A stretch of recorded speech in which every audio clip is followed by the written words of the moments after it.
Vusi, that he, Vusi Zion was the executive producer. Sure. He went and got young actors, but actors. Yeah, yeah. Who care about the craft. The young people that are actors. And the only difference between them is she and I, Uzimi, for example, is experience. That's the only difference. That's it. That's it. She has love for the craft. She's pushing. And I was like, okay, let me help you. I know where you're going. Let me help you. Whether she received me or not, I really will never know because I've not encountered her since. But I try to leave a part of me with her and the young man that played my son and the young lady that. So I try to leave a part of me with them because I know where they're going and I know how tough it's going to be for them in their principles. Now, you're going to encounter the influencer. And she said, because she's pretty and she's got so many followers. And likes. And likes. Like, subscribe, and follow. Please do. And it's tough because they've worked hard for that. But they didn't work hard for this. So they are out of their element. What do you do when you're out of your element? You hold on to what you know. And it's difficult to then learn something else because you're trying to be strong in what you know. I wish, it's fine. You are now here. Show some respect for where you are. Just a little bit. Show some respect for the people that you find here that have gone to school for this. They may not have as many likes and followers as you, but they know this space. This space is their territory. This is their territory. Yeah. Humble yourself to the experience, and you might find that you become an amazing actor with 1 million followers. Yeah.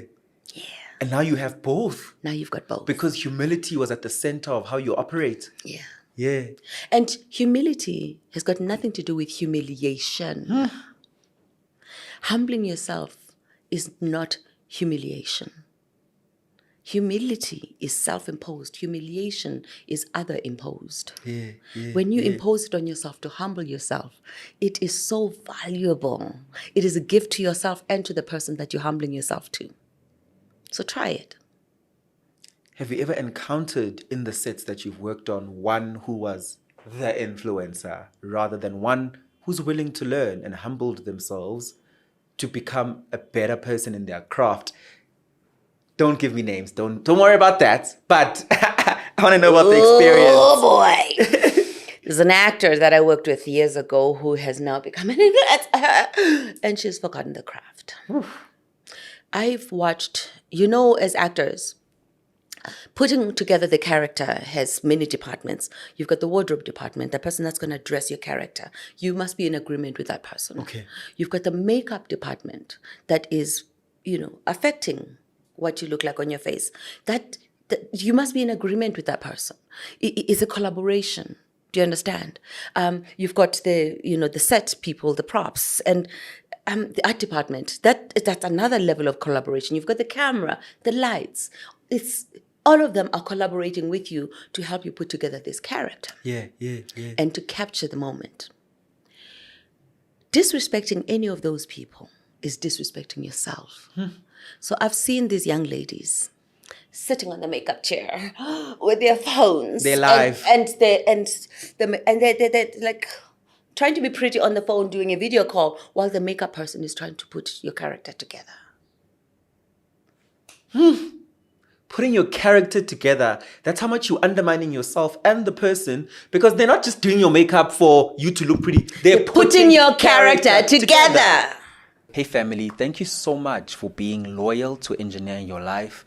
I know that if you're watching this, you're probably here for the second time or the third time. And please, if you're here for the second, third time, please may you kindly subscribe, because if you subscribe, it helps us to get better conversation, get better guests, and get access to creating the best content that we can for you. So please don't forget to subscribe and make sure you continue watching this episode. And you're absent for it. Oof. For the formation of your character, you're absent. The foundation, you are.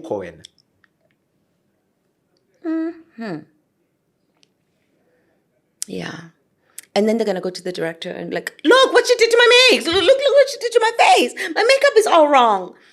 You were talking while she was trying to put lipstick on you. You were disrespecting the person who is assisting you.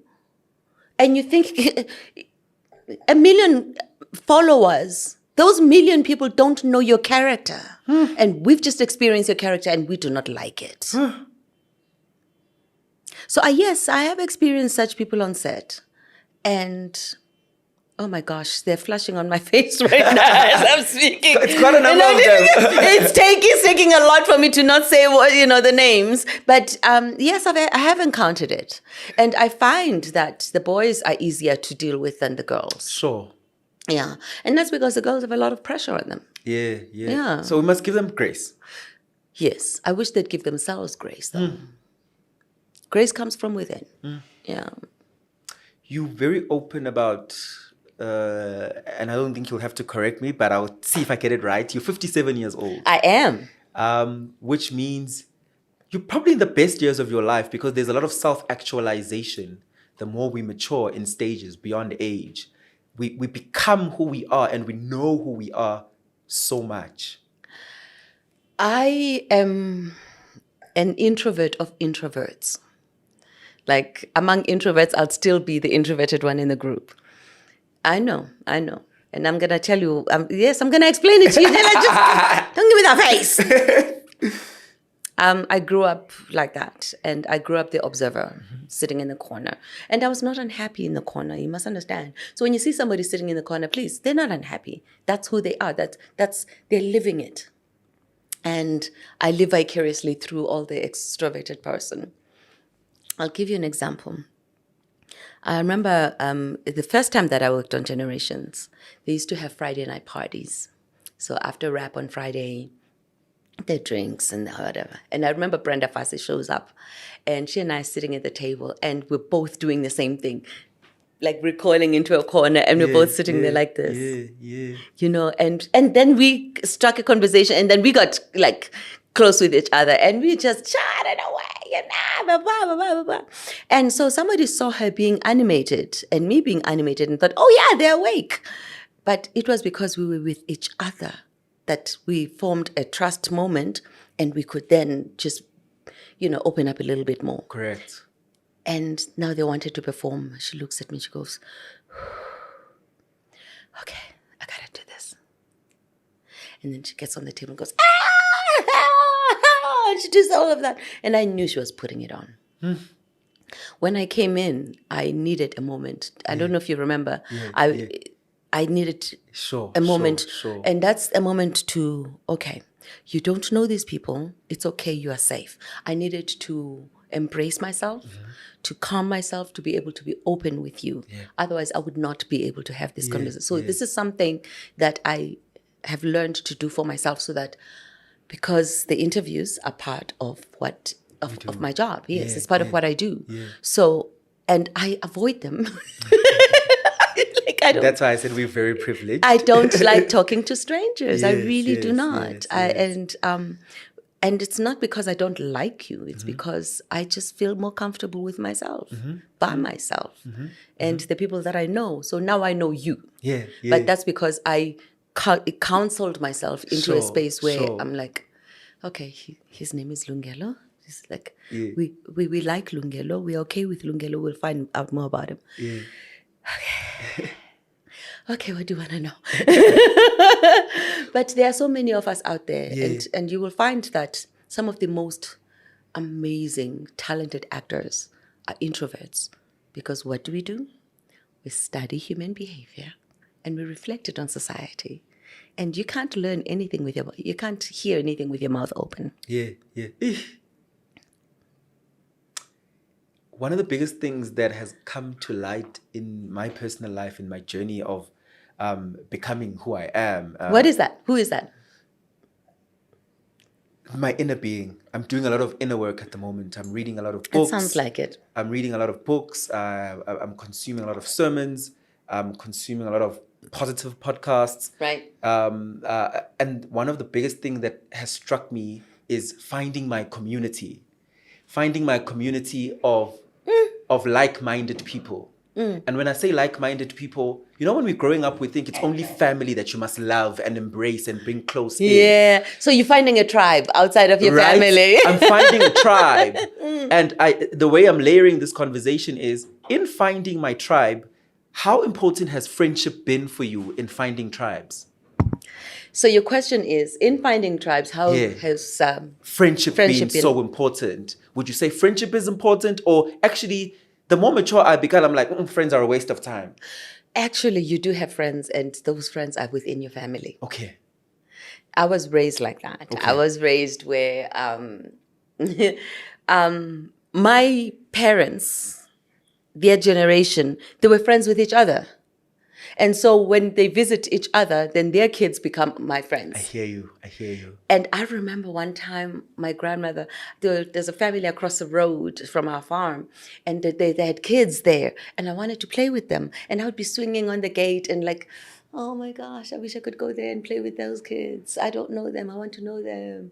And I went to Mama and I said, Mama, and she went, oh, Mdana, what did I do wrong? Yeah.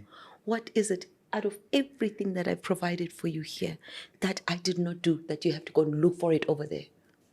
That was the last time I asked to go out. Look, she was so sad. I'm like, I caused her hurt. Yeah. I hurt her. I will never do that. You know? And for me, my family, my cousins, those are my friends. Those are the people that I know anytime, any day. Anytime, any day. Mings and I are like the same age. And we do not talk for an entire year. I pick up the phone, Mings, like, yo, Nams, how's it going? You were asking about Nams. I got it. I got it. And it's like we just spoke last week. Yeah. They heard that I was not feeling well. Who shows up in my door? And she was like honking at the gate. I'm like, because I was not taking any calls. I switched off my phone. Yeah. And she was like, you are going to talk to me. And she said, and she talks. Oh my God, she talks. Oh my God, my sister talks. And she sat there, pulled up a chair, sat next to my bed, and continued talking nonstop. And I'm like, so the only way I can get her to shut up is if I get up from this bed, right? I guess I'm getting up. She got me out of bed. And that was the community you needed at the time that you didn't know you needed. Yeah. And that's the value of friendship that you found in your sister. So I do have friends outside of my blood family. Yeah. Some of them understand that I'm quiet and I don't reveal myself. I'm not that open. But there's another friend of mine whom I love so dearly, Sonia, and she's also similar to me. And I'm like, and I've been thinking about her a lot lately, but I did not pick up the phone. Yeah. And I bet you she's thinking about me a lot lately, and she's not picking up the phone. That spiritual connection. It's a spiritual connection. We're good. Yeah. But I'm like, okay, no, you need to call Sonia. Yeah, okay, I should. 2 days go by. You really need to call Sonia. Yeah, you're right. We have not had a beef. There's no fight, nothing. But that's who I am, my heart, my soul. It's all compacted in here. And I'm okay with that. We young people, maybe once again, it's Joburg hustle culture, but we're struggling with longevity of friendships. You speak like you saying that you can go a year without speaking to people you love, and you pick up the phone and they're there at your doorstep because they'll show up for you when it matters, right? Yeah. What do you think nowadays, there's a lot of struggles in friendships, and we even see public friendships fall out in our faces. Yeah, like why do you do that to yourself? Do you know I do have friends that are in the public eye, but nobody. Okay, now everybody knows that Phil is my friend, but for years nobody knew about that. And I think we posted a picture of the two of us being like so relaxed, and people went, you know each other? And we're like 15, 20 years apart, but we are like, he's my boy. He's my boy. And you know, so he is of a different generation almost, like it's like on the, edge there. But I think what has happened right now, and it's happened, and I watch a lot of social media in the US and Canada based, and it's placing so much value in me, and my feelings, and not the correct one. It's not the honoring of self. It's not the respecting of self, because the respecting of self encourages me to respect you. Yeah. Honoring of myself encourages me to honor you, because it extends out. Do you understand? But the way that they're doing it right now is, you must acknowledge my feelings. You must honor me. I demand that. And what happens is, if both of us are of the same way of thinking, who's going to honor who? Who's going to respect who? Then we walk away from each other, because now we are the same ball, the same hard ball bouncing off of each other. It's not going to work. There's a reason why we've got the yin and the yang, and the give and the take. Because this moment is yours, the next moment is mine. Do you understand? It's the seesaw of life. And if we balance it, then we can both have